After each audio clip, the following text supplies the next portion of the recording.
semuanya, apa kabar kalian nih? Semoga kalian dalam keadaan baik-baik saja ya.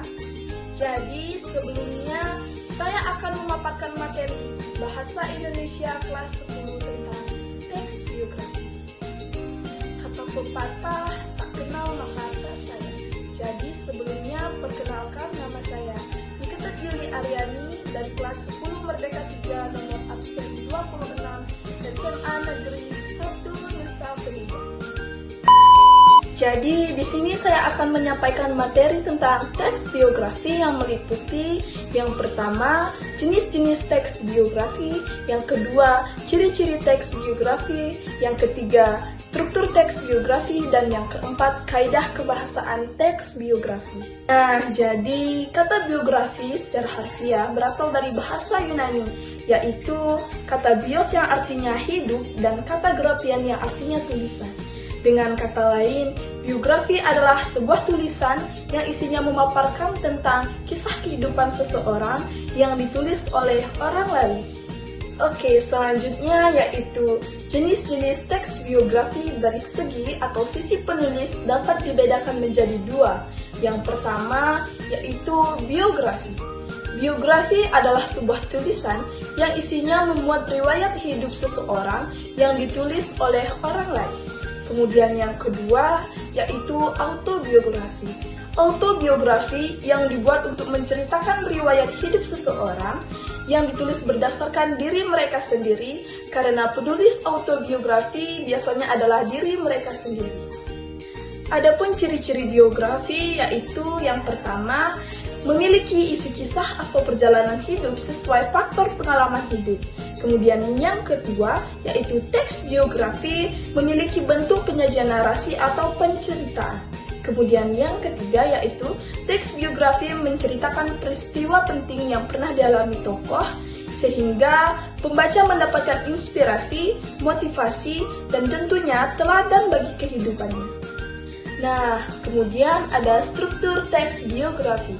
Struktur teks biografi dibagi menjadi tiga, yaitu yang pertama orientasi.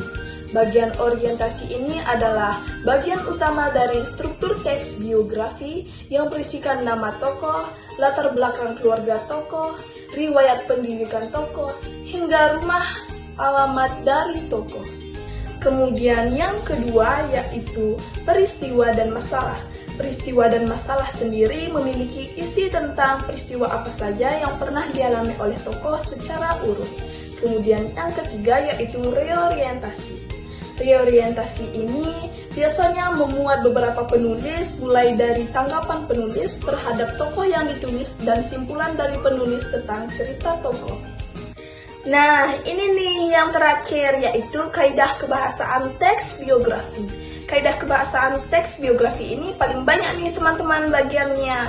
Yang pertama ada menggunakan pronomina, yang kedua kata kerja tindakan, yang ketiga kata adjektif, yang keempat kata kerja pasif, yang kelima kata kerja aktivitas mental, dan yang terakhir kata-kata penanda urutan waktu. Yang pertama menggunakan pronomina. Penggunaan kata ganti orang ketiga tunggal atau biasa disebut pronomina ini biasanya dipakai secara bergantian dengan cara menyebutkan nama tokoh atau nama panggilan tokoh yang diangkat.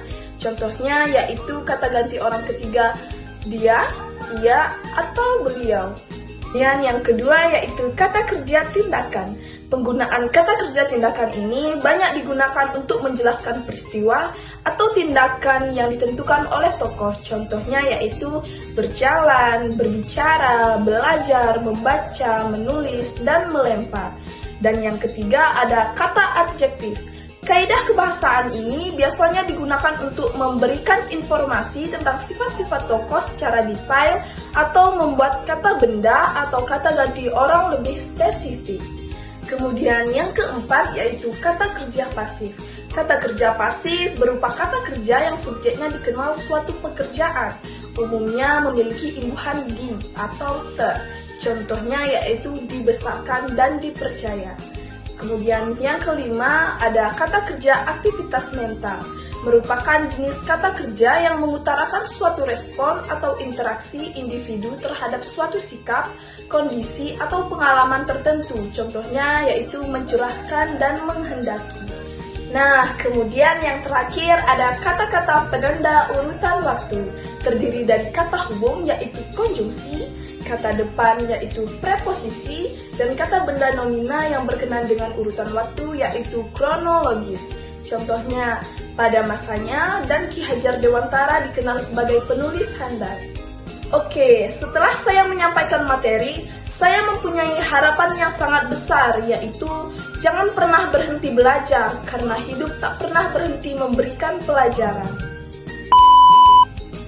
Jadi, cukup sekian materi yang dapat saya sampaikan.